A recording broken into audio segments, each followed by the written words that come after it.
Imagine a daily ritual that forces you to completely slow down, even if you live in one of the fastest, most hyper-modern cities on Earth. It sounds like a paradox, doesn't it?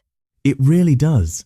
You are talking about the incredible contrast between the deliberate, slow drip of a traditional coffee filter and the relentless speed of a modern metropolis. It is a fascinating clash of rhythms. Exactly. Today we are unpacking a really ambitious move in the culinary world. There is a new startup aiming to take the bold, rich punch of premium Vietnamese Robusta and plant it directly into the luxurious heart of Dubai. What happens when a deeply traditional, street-level culture collides with a market that demands absolute premium elevation? That is the million-dollar question.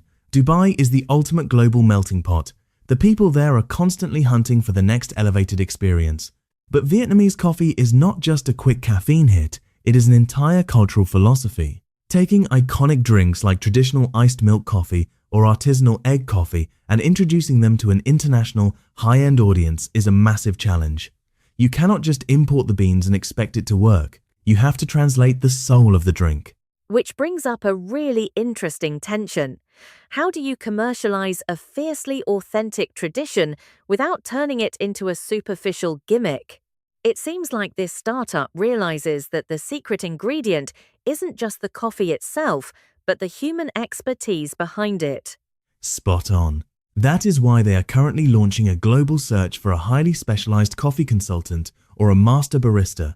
They are not looking for a standard manager. They need a cultural ambassador who can design a menu that respects its origins while appealing to a global palate.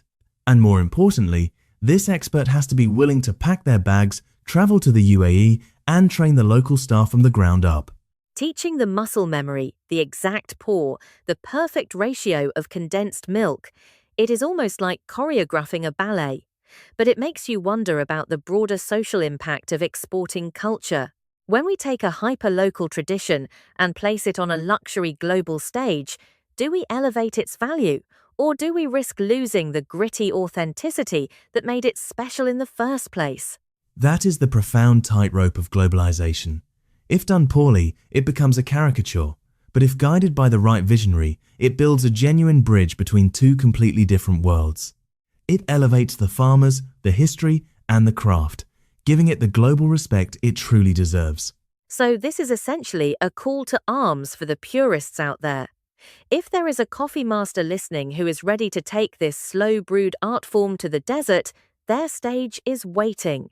Absolutely. It is a rare chance to prove that patience and tradition can hold their own in a city built on the future. It really makes you look at your morning cup differently.